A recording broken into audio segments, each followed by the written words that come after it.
In the 8th century BCE, somewhere along the coastline of ancient Greece, there lived a poet whose words would echo through 3,000 years of human history. His name was Homeros.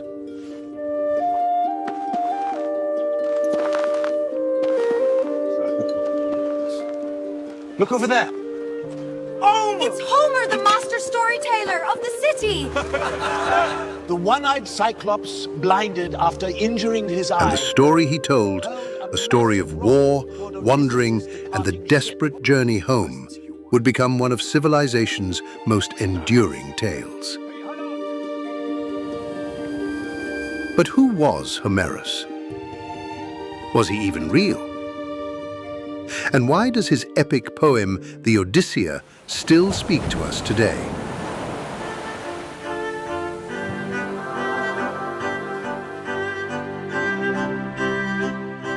Let's begin with an uncomfortable truth. We know almost nothing certain about Homeros.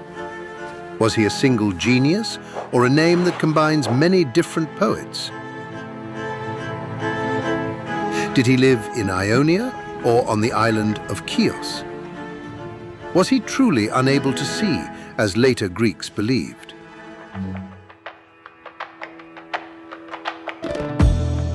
Today, most scholars believe these epics were formed sometime between 750 and 650 BCE in the Ionian region. He was a master of oral tradition, weaving together stories that had been sung for generations. Then the belly of the Trojan horse opened, dozens of Greek down on it. Think of Homeros not as a writer hunched over a desk, but as a performer. A master storyteller who could perform thousands of lines from memory, accompanying himself on the lyre. His poems weren't read silently from a page. They were sung, chanted, performed at festivals and feasts, bringing heroes and gods to life through voice and gesture. We've ever witnessed. Sing to me, muse, of that man of many ways who wandered far and wide. Those gathered are instantly captivated by his song. For a long time, they will now live inside the story he weaves. He would lift his head high, thinking himself the king of the entire valley. But in the end, a humble heart always finds a way. But here we must ask, how does he guide this vast narrative? How could one person remember 15,000 lines of poetry in an age before writing? The answer lies within the very words he speaks. Listen once more to his song. Rosy-fingered dawn, wine-dark sea, swift-footed Achilles. Did you hear? These phrases are not mere ornaments. They are the building blocks of the story and the memory tools etched into the poet's mind. For oral poets, a phrase like rosy-fingered dawn was not just a collection of words, but a single functional unit signifying dawn. Homeros assembled this vocabulary of the epic in rhythm, constructing vast narratives in real time. And here's what matters most. Whether Homeros was one genius or many, he, or they, understood something profound about human nature, about longing and loss, about the meaning of home, about who we become when we're tested by impossible choices. Homeros left the world two monumental epics, the Iliad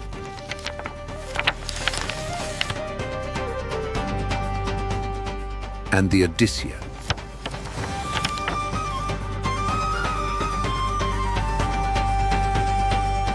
They are two sides of the same coin, yet they ask very different questions. The Iliad explores the maximum potential of human existence in the extreme situation of war, showing how close a man can come to a god and at the same time how near he can fall to a beast. Achilles stands at the very center of it. In contrast, the Odyssea is a story of what happens after the smoke of war and the heroes of myth have disappeared.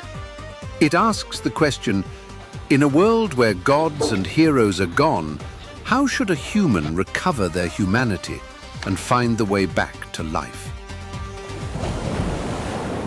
To truly understand Odysseus' journey, we must first look at the grand stage that holds both epics together, the Trojan War. This 10-year conflict was not just a battle of spears and shields, but a crucible that tested the very limits of human endurance. The Greeks tell us it began with a choice made by Paris, a prince of Troia, who stole Helen from her husband, King Menelaus of Sparta. To avenge this insult, 1,000 ships sailed for Troia, carrying the greatest heroes of the age: Achilles the Invincible, Ajax the Giant, and Agamemnon the High King. Among them was Odysseus, king of Ithaca. But unlike the others, Odysseus was renowned not for his brute strength, but for his metis, a brilliant, practical, and sometimes cunning intelligence. For 10 long years, the war ground on. The walls of Troia seemed impregnable, and the war seemed endless, until Odysseus conceived a plan so audacious that it would change history. What if we don't break the wall? What if we make them open the gates themselves? We will give them a victory they didn't earn, and a gift they cannot resist. It was the wooden horse.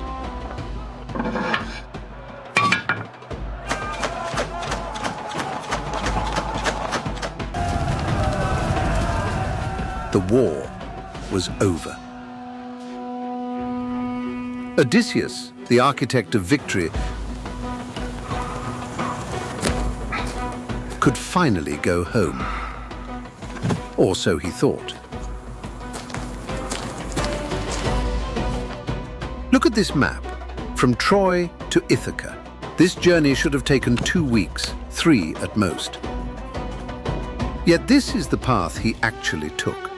That short distance ended up taking 10 long years. Why? Because the Odyssea is not just a travelogue, it is a map of the trials that test the human soul.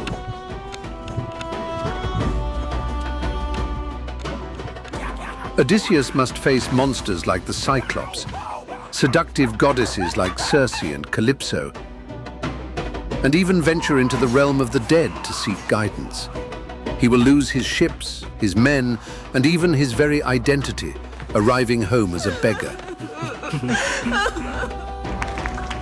Through these sufferings, he moves from the pride of a warrior to the wisdom of a king.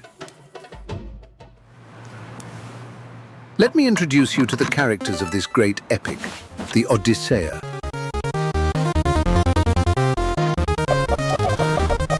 Odysseus, king of Ithaca and veteran of Troy, renowned for his intelligence and eloquence. He is a man who must lose everything and endure great suffering to find his way back home. Poseidon, god of the sea and the earthshaker, who becomes the implacable enemy of Odysseus. After his son is blinded, he turns the waves into a living hell to block the path of return. Polyphemus, the lawless, one-eyed giant and son of Poseidon. Aeolus, the keeper of the winds. Circe, the sorceress who rules with magic, surrounded by lions and wolves. Tiresias, the blind seer of the underworld who sees the future. The Sirens, the enchantresses of the sea who lure sailors to their doom with heavenly voices. Calypso, the goddess who kept Odysseus prisoner on the island of Ogygia for 7 years. Penelope, the faithful queen of Ithaca who waits 20 years for the return of Odysseus. Telemachus, the son who embarks on his own journey to find his father and fights by his side to reclaim their home. It is these very ones who will draw the map of the long voyage across that wine-dark sea. You might wonder, why does a 2,800-year-old poem still matter? Everything, actually. Because the Odyssea isn't really about monsters and gods. It's about the universal human experience of trying to find your way home. Whether home is a place, a person, I have returned. a former version of yourself, or simply a sense of belonging. We live in an age where GPS can tell us exactly where we are at any moment, where we can video chat with anyone, anywhere on Earth. We have conquered distance in ways Odysseus couldn't imagine, but we still struggle with the same fundamental questions. Who am I? Where do I belong? What's worth fighting for? How do I get back to who I'm supposed to be? Homerus understood that the most important journeys are not measured in miles, but in the growth and wisdom earned through suffering. Home, in the Odyssea, is the restoration of one's soul and family. For now, remember this. The Odyssea isn't just a story. It is a map of the human soul. And that the journey to become who we're meant to be often begins the moment we stop waiting and start moving. From our next session, something extraordinary will happen. We won't just know about Homeros, we'll meet him. Picture a noble's estate in ancient Greece. Torches burning, wine flowing. The greatest poet of all time has been invited to perform. And he will tell you the story that has captivated humanity for 3,000 years. Join us for the great homecoming of Odysseus, told by Homeros himself.